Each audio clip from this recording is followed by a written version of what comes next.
الحمد لله رب العالمين، والصلاة والسلام على الصادق الأمين نبينا محمد وعلى آله واصحابه أجمعين. أما بعد، عن ابن المبارك قال: حدثنا عاصم قال: قال أبو العالية: تعلموا الإسلام فإذا علمتموه فلا ترغبوا عنه. Haya maneno ambayo insha Allah ndio tutayafanya kama ukumbusho wetu wa leo, ni maneno ambayo yametajwa kwenye kitabu cha Fadhlul Islam, kitabu ambacho kinazungumzia kuhusu fadhila ya Uislamu. Na hii ni risala ndogo ambayo imechapishwa miongoni mwa zile risala na vitabu vilivyochapishwa vya Sheikh Muhammad bin Abdul Wahhab. Hasa ndani ya risala hiyo yamepokewa maneno haya ambayo yametoka kwa mmoja kati ya salafu salih, anaitwa Abdullah ibn Mubarak. Anasema Abdullah ibn Mubarak ya kuwa hadathana Asim al-Ahwal aliwahadithia, akasema ya kuwa qala Abu al-Aliya alisema, kwa kutoa nasaha kwa Waislamu hasa zama zake na hata watakaokuja baadaye. Abu al-Aliya akasema ya kuwa ta'allamu al-islama, someni Uislamu. Abu al-Aliya anasema hivyo ya kuwa Waislamu someni Uislamu. Fa idha alimtumuhu, ikiwa mtausoma Uislamu na kisha muujue, fala targhabu anhu, msije mkauacha Uislamu na mkaenda kwa mengine ambayo si ya Uislamu, ama mkauchukia Uislamu baada ya kuwa mshausoma na mshaujua, jambo ambalo mara nyingi si rahisi aliyesoma Uislamu auchukie. Sababu ndani ya Uislamu hakuna jambo la kuchukiza ambalo utasema kuwa lakini hili jambo afadhali katika Uislamu halingekuwepo. Lakini kwa yule ambaye labda kwa kutosoma Uislamu ndio anaweza kaona kuwa labda Uislamu una baadhi ya mambo ambayo si mazuri, kumbe ni wa kutojua kwake. Kwa Abu Ali akasema kuwa ta'allamu al-islama, someni Uislamu, fa idha alimtumuhu, pindi mtakapojua Uislamu, fala targhabu anhu, msiuchukie wala msiuache mkaenda kwa mengine yasiyokuwa Uislamu. Kisha akasema watamassaku bisiratil mustaqim, na shikamaneni na njia iliyonyoka, fa innahu alislam, kwani hiyo njia ambayo yatakiwa kila Muislamu ashikamane nayo ni Uislamu. Uislamu ndio njia pekee ambayo njia imenyoka, na kila mwenye kuifuata njia hiyo bila shaka atakuwa ni mwenye kufanikiwa, kama tunavyoomba Allah subhanahu wa ta'ala kwenye sala tukisema kuwa ihdina siratal mustaqim, tuongoze njia iliyonyoka. Hiyo njia ni Uislamu. Kisha akasema wala tanharifu anhu yaminan wala shimalan, Muislamu anapojua kuwa hiyo ndio njia ambayo ni ya sawa iliyonyoka, ambayo ndio Uislamu, asigeuke akaenda upande wa kulia ama upande wa kushoto akaacha njia ile ambayo tayari ashaisoma na ashaijua, ambayo ni Uislamu.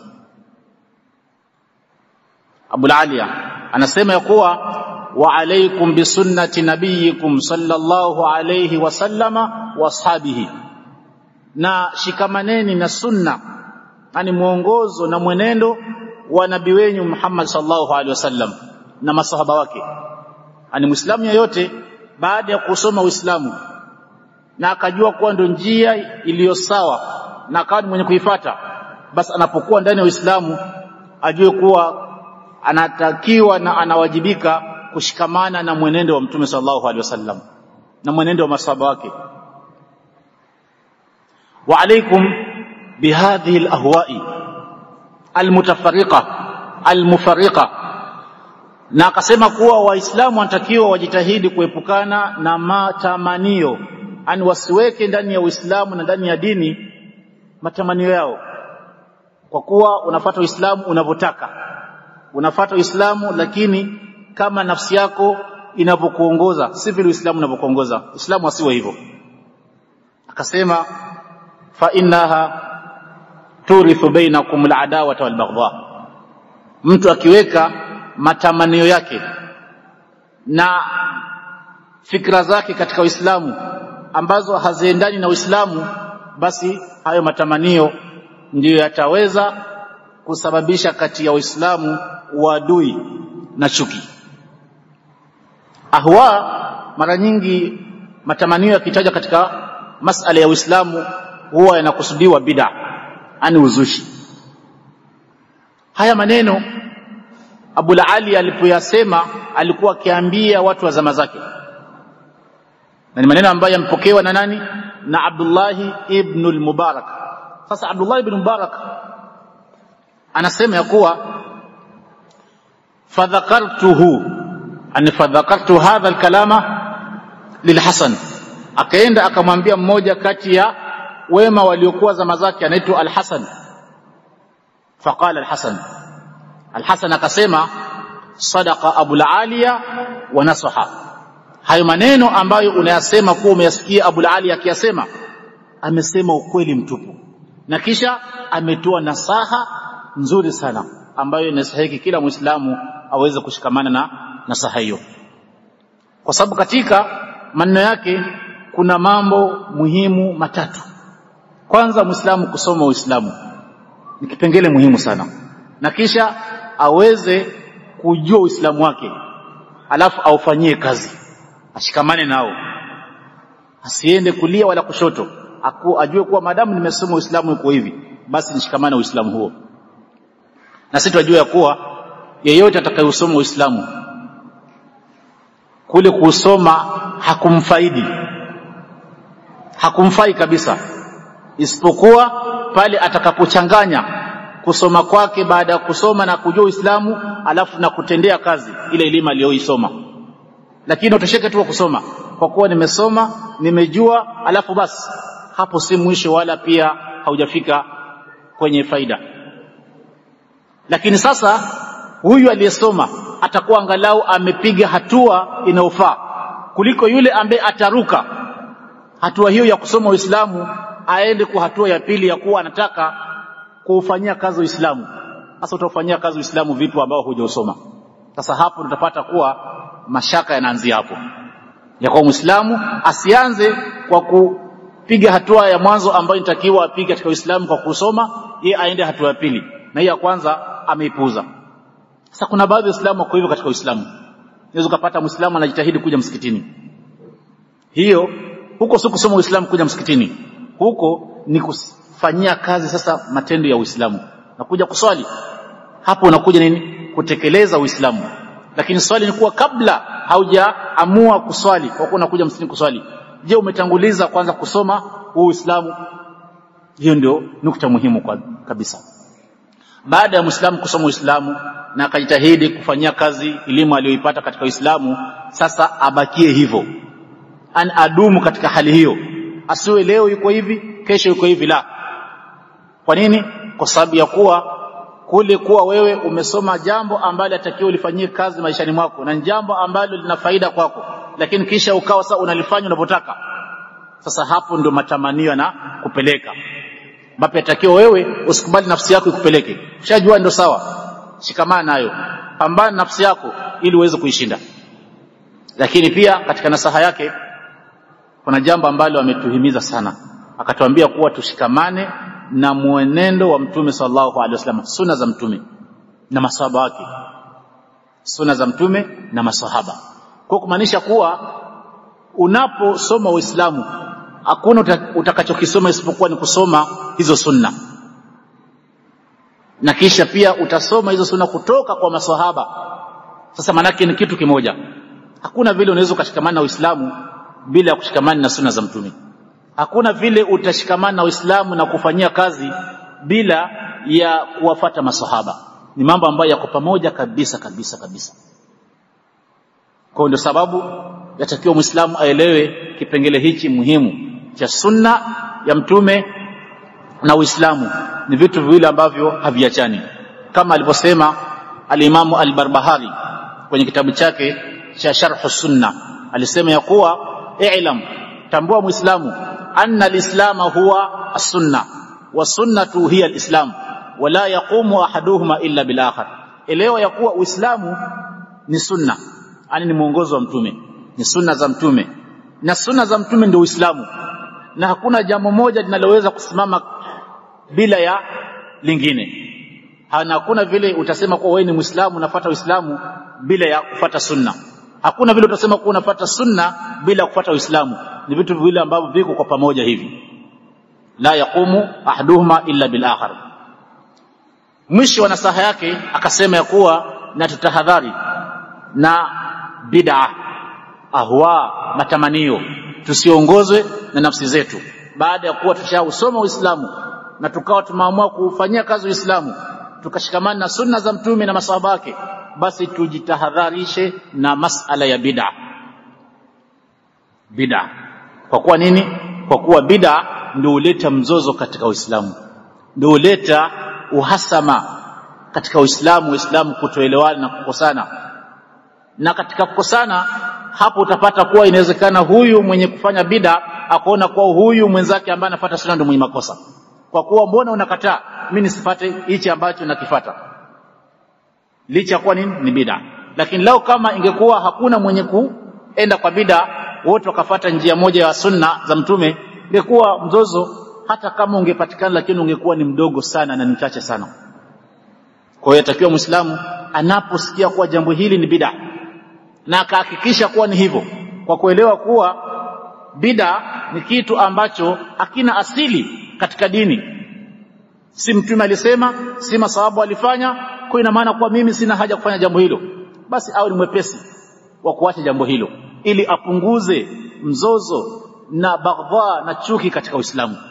Lakini sasa ukianza kungangania na kulazimisha kuwa lazima ufuate kile ambacho tayari hakina dalili, si la mtume wala si katika maswahaba, lakini unasema kuwa kuna makosa gani, sasa hapo utakuwa unaongeza furqa na baghdha katika Uislamu, jambo ambalo si la sawa. Kwa jumla, ndugu zangu Waislamu, haya maneno mimi nimeyasema kwa sababu ya pale mwanzo wake aliposema Abu Aliya ya kuwa ta'allamu al-islama, jifunzeni na someni Uislamu. Ni nukta muhimu sana ya kuwa Muislamu anatakiwa asome dini yake. Muislamu anatakiwa asome dini yake. Kwa nini? Kwa sababu ya kuwa sahihi tumefungua darasa zetu, na katika darasa zetu hakuna kinachosemwa hapo isipokuwa ni elimu ya dini. Kwa mimi nahimiza nafsi yangu na hata ndugu zangu wanaonisikiza kujitahidi kuhudhuria kwenye hizi darasa. Tuna darasa tafsiri, Sheikh Abu Hashim anafundisha tafsiri ya Qur'an, maneno ya Allah, tujue Allah anasema nini. Lakini pia kuna darasa ya Sheikh Abu Abdullah Yahya anafundisha hadithi, maneno ya mtume, ili tujue kwa mtume anatuambia nini. Lakini pia kuna darasa ambalo mimi huwa tunatoa Jumanne kuhusu masala fiqhi, antujue ibada zetu, utaswali vipi, tatawadha vipi, utafunga vipi, zaka ni vipi, saumu, hija ni vipi, ibada zote, muamalat zote tunazungumzia katika masala dini. Lakini pia kuna darsa ya tauhidi inatolewa na ndugu yetu Ustadh Khalifa siku ya Jumapili hapa, kujua imani sahihi ya Uislamu, tauhid, aqida, muhimu sana. Sasa hizi ni darasa ambazo natakiwa Muislamu asipuuze, kwa sababu ndio Uislamu huo, ndio Uislamu. Kwa hivyo nikaona kuwa itakuwa ni vizuri zaidi hapa mwanzo, kwa kuwa tumeanza, tuhimizane kuhusu jambo hili la kuhudhuria darasa za elimu, ili angalau tuweze kupata machache katika yanayofungamana na dini yetu. Na tumombe Allah subhanahu wa ta'ala tujalie tuwe na himma katika kuhudhuria vikao vya dini. Anasema Sheikh Ibn Uthaymeen alipokuwa anasherehesha kitabu cha Bakr Abu Zaid kinaitwa Hilyatu Talibil Ilm. Hilya manake ni pambo la talibul ilm, mwenye kutafuta elimu ya dini. Ameita jina hilo kitabu chake, akaita kitabu chake jina hilo, Abu Bakr Abu Zaid. Katika kitabu chake hicho akasema kuwa, Bakr Abu Zaid anasema hivyo ya kuwa wa mahma balaghta min al-ilmi, vyovyote utakapokuwa umefika kiwango chako katika elimu ya kuwa mashallah umesoma kiasi cha kuwa umejua mengi katika dini kwa ajili ya kusoma dini yako, fatadhakkar, yatakiwa kila wakati unakumbuka kam tarakal awwaluna lilakhirina, ya kuwa ni elimu kiasi gani, kumaanisha kuwa ni elimu nyingi sana ambayo wale wa mwanzo wetu ambao tunaoita salafu saleh waliotangulia katika Uislamu, masahaba wakimfuata Mtume sallallahu alaihi wasallam na at-tabi'in na atba'u tabi'in, yani ni elimu nyingi kiasi gani ambayo walituachia sisi, elimu ambayo sisi tunawajibika na tuna jukumu la kuisoma elimu hii ili tuijue. Kwa kumaanisha kuwa hakuna utakaposoma hiyo elimu yote uimalize. Kwa hivyo usije ukafika mahali ukasema kwa lakini mimi naona kuwa nishajua. Haujajua bado, ndugu zangu Waislamu. Kuna mengi ambayo bado hujajua.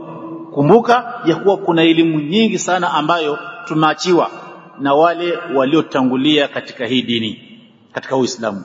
Sasa ujue kwa kile unapohudhuria utapata kidogo kidogo kidogo, na hakuna siku utafika kwa sasa wewe yote ushamaliza, hakuna. Kwa hivyo ikiwa ni hivyo ya kuwa licha ya kusoma hauwezi kufika mwisho, na maulama anasema ya kuwa al-ilmu la yu'tika ba'dahu hatta tu'tiyahu kullaka, ani elimu hauwezi ukaipata baadhi yake, ya kuwa elimu yenyewe ikakuruhusu kuwa chukua sehemu katika mimi, hata tu'tiyahu kullaka, mpaka wewe ujitoe kikamilifu kwa ajili ya elimu hiyo. Ani ujitoe kabisa kwa mimi ni maamua, sasa mimi maamua muda wangu, bidii yangu, ikihitajika hata mali yangu ili niweze kupata elimu hiyo. Sasa hapo ndio utapata kuwa hauipati yote, utapata baadhi. Itakuwaje kiwa hautajitoa kabisa? Hautaki muda wako kuutumia kwa ajili ya kutafuta elimu, hautaki angalau kutumia juhudi yako kwa ajili ya kutafuta elimu, hautaki hata kutoa chochote katika mali yako kwa ajili ya kutafuta elimu, na unataka hivyo hivyo upate elimu hiyo, utaipataje? Kwa ndio sababu napata kuwa tunahimizana ili tujue ya kwa hakika huu Uislamu yatakiwa tuulinde, na moja katika njia ambazo zinafanya mpaka Uislamu uwe umehifadhika na ubakie ni kusoma Uislamu, ni kusoma Uislamu sisi binafsi, lakini pia kila mmoja wetu ajitahidi kusomesha familia yake, watoto wake. Kwa ikiwa unakuja msikitini, mathalan tunakuja msikitini na una kijana ambaye anaweza kaja msikitini, basi ni vizuri muandamane na yeye, kwa kuwa kile unachokisikia yeye pia akikisikia, kesho uenda kuwa haupo na wewe ulikuwa unafanya kazi jambo hilo lakini hajui, lakini kwa vile umekuja na yeye na pia amejua, inshallah baada yake ikawa pia anafanya kazi jambo hilo. Na hivyo ndio vile watu wanapokezana elimu. Mtume sallallahu alaihi wasallam anasema hivyo, inna Allaha la yanzi'u al-ilma intiza'an yantazi'uhu min suduri rijal walakin yaqbidhu al-ilma biqabdi al-ulama. Allah hachukui elimu kwa kuwa anaichukua tu hivi kutoka katika vifua vya wenye elimu hiyo, lakini isipokuwa huwa anaichukua ile elimu kwa kufanya wale wenye hiyo elimu wanakufa, kisha waliobakia hawakuisoma hiyo elimu. Sasa inakuwa manake hiyo elimu ishapotea. Sawa sawa alikuwa anajua elimu hiyo ni mzazi, lakini hakufanya mtoto wake ajue, pale katika familia elimu ishapotea, yani dini ishapotea, kwa kuwa sasa alikuwa anajua dini na hakimiza dini hayupo. Kwa hivyo waliobakia wote hawana kabisa walijuali kuhusu dini. Sasa jambo hili unapata kuwa yatakiwa tutafakari sana, ya kuwa mimi katika familia najitahidi kuhimiza kuhusu masala dini, kwa kuwa angalau najua kiasi fulani. Je, ni maandaa vipi familia yangu kuhusu pia kuendelea na hali hiyo? Tumombe Allah subhanahu wa ta'ala tujalie miongoni mwa wanaosikia mema na wanafuata subhanahu